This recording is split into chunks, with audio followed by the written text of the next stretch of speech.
खुदावंद यीशु मसीह के अजीम नाम में आप सबकी सलामती हो। वेलकम ऑन जय मसीह टीवी। मेरे अजीजों, मेरा दिल खुदावंद की शुक्र गुजारी से भरा हुआ है क्योंकि आज खुदावंद ने मुझे मौका दिया कि आपके साथ खुदावंद के कलाम की जिंदगी बख्श बातों को शेयर कर सकूं। और आज हम देखेंगे यूहन्ना रसूल की मार्फत लिखी गई इंजील 19वां बाब और उसकी 25वीं, 26वीं और 27वीं आयत को, जिसे हम तीसरे कलमा यानी मोहब्बत और फर्ज शनासी के कलमा के नाम से भी जानते हैं। और बाइबल मुकद्दस के अंदर लिखा है, और यीशु की सलीब के पास उसकी माँ और उसकी माँ की बहन मरियम क्लोपास की बीवी और मरियम मगदलीनी खड़ी थी। यीशु ने अपनी माँ और उस शागिर्द को जिससे मोहब्बत रखता था पास खड़े देखकर माँ से कहा, ए औरत, देख तेरा बेटा ये है। फिर शागिर्द से कहा, देख तेरी माँ ये है। और उसी वक्त से वो शागिर्द उसे अपने घर ले गया। खुदावंद के पाक कलाम का पढ़ा सुना जाना हम सब के लिए बायस से बरकत का सबब ठहरे। आज चंद बातें खुदावंद के कलाम से हम सीखेंगे। और बाइबल मुकद्दस के अंदर हमें 4 औरतों और एक शख्स का जिक्र मिलता है, जिसमें यूहन्ना खुद हमें नजर आता है। और वो ये कहता है कि जिसमें वो लिखता है अपने आप को वो शख्स कहकर वो मुखातिब करता है। और 4 औरतों में से एक मुकद्दसा मरियम, दूसरी उसकी बहन सलोमी, तीसरी मरियम जो क्लोपास की बीवी, और चौथी जो है वो मरियम मगदलीनी है, जिसमें से यीशु अल मसीह ने 7 बदरूहों को भी निकाला। लेकिन यहां पर सवाल पैदा होता है कि यीशु कि वालिद मोहतरम मुकद्दस यूसुफ और उसके भाई कहाँ थे। ऐसे में कई मुफस्सरीन का ये मानना है कि मुकद्दस यूसुफ जो है उनकी वफात हो चुकी थी और उसके भाई भी वो जो थे वो वहां पर मौजूद ना थे। मां स्वाय यूहन्ना जो है वो मौजूद है और वो भी ईमान से भरा हुआ है। लेकिन तीसरी बात जो मेरे और आपके सीखने के लिए है कि यीशु अल मसीह ने मुकद्दसा मरियम को ए औरत कहकर क्यों पुकारा, जिसकी वजह से बहुत सी ऐसी तालीमात भी है, मुख्तलिफ ख्यालात भी हैं और गलत ख्यालात भी पाए जाते हैं। जबकि जब हम यूनानी जुबान के अंदर इसको देखते हैं तो इसके लिए लफ्ज गोइने आया है, जिसका मतलब जो है वो रिस्पेक्टेड लेडी है या मोजिज खतून है। और इसके साथ साथ बेहद एहतराम के लिए जो है या किसी शख्सियत को मुखातिब करने के लिए इस लफ्ज का इस्तेमाल होता हुआ नजर आता है। और चूंकि बास इल्म रखने वाले लोग जो है या कम इल्म रखने वाले लोग जो है वो ये इस बात का दावा करते हैं कि यीशु ने सलीब पर मुकद्दसा मरियम को ए औरत कहकर पुकारा, जिससे उन्होंने उनको रिस्पेक्ट नहीं दी। जबकि सीखने की बात यह है या समझने की बात यह है कि यीशु अल मसीह अपनी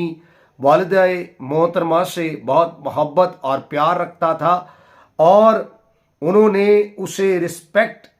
के तौर पर पुकारा। और अगर हम मरियम मगदलीनी को भी देखें, जब वो कब्र पर आई तो फरिश्ता ने भी उसे ए औरत कहकर पुकारा। और इसके अलावा अगर हम देखें तो जो मिस्री फकीर होते थे,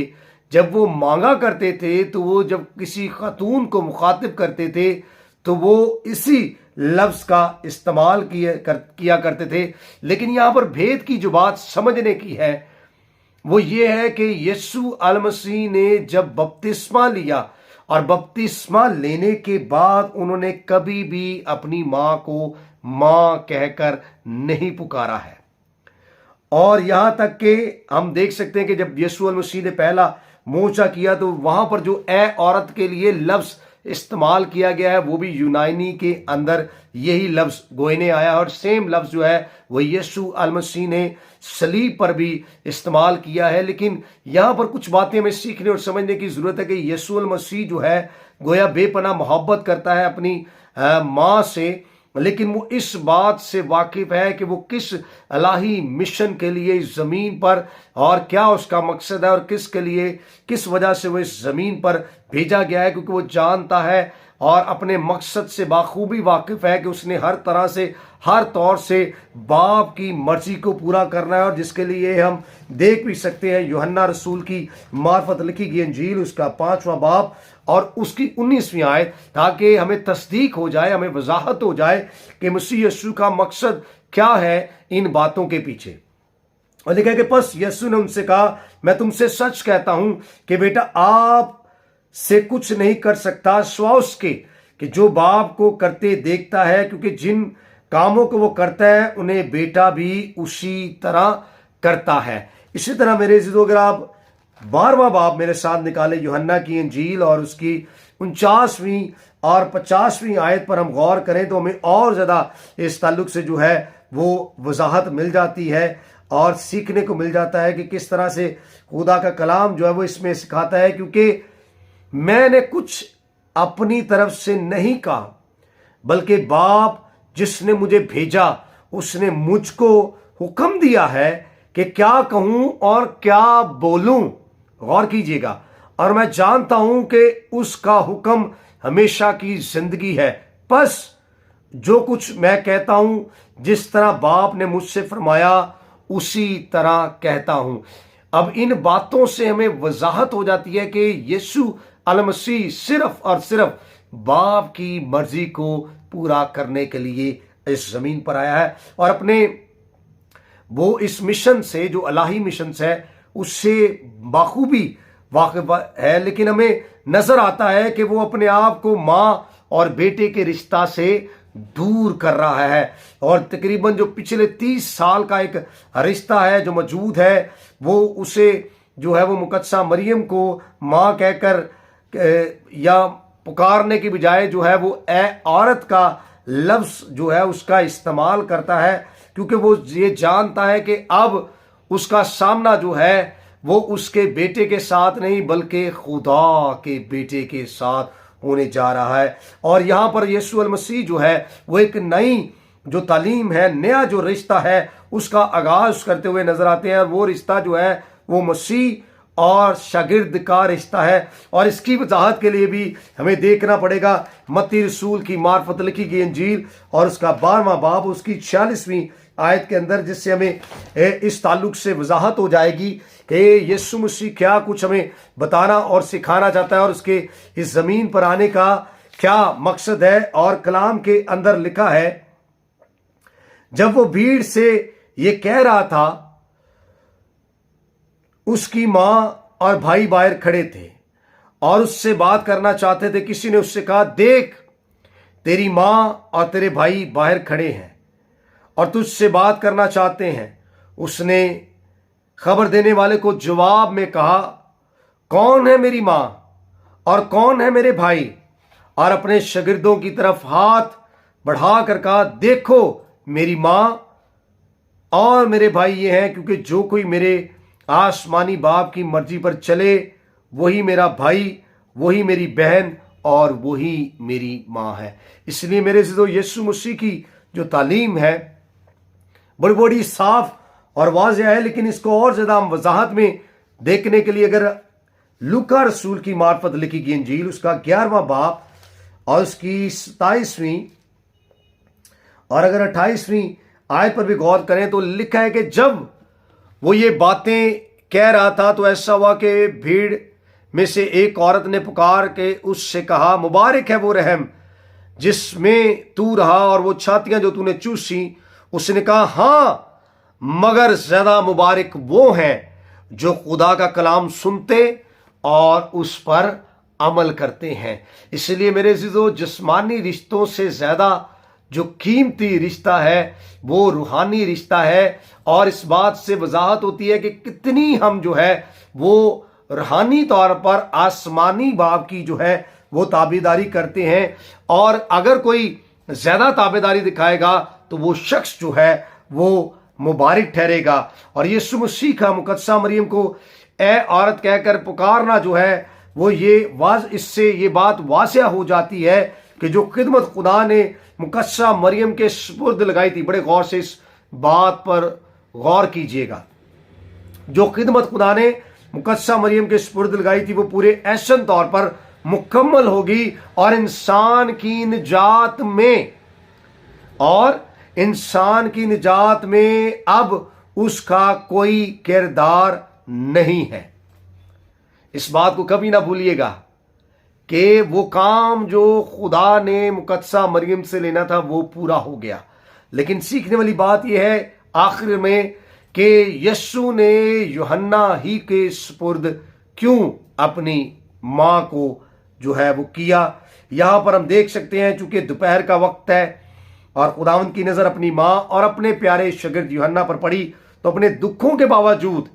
वो अपनी माँ की फिक्र जो है वो करता हुआ हमें नजर आता है, जिससे मोहब्बत दिखाई देती है। फर्ज शनाजी का हक जो है वो पूरा होता हुआ नजर आता है और वो अपने शागिर्द को ये जिम्मेदारी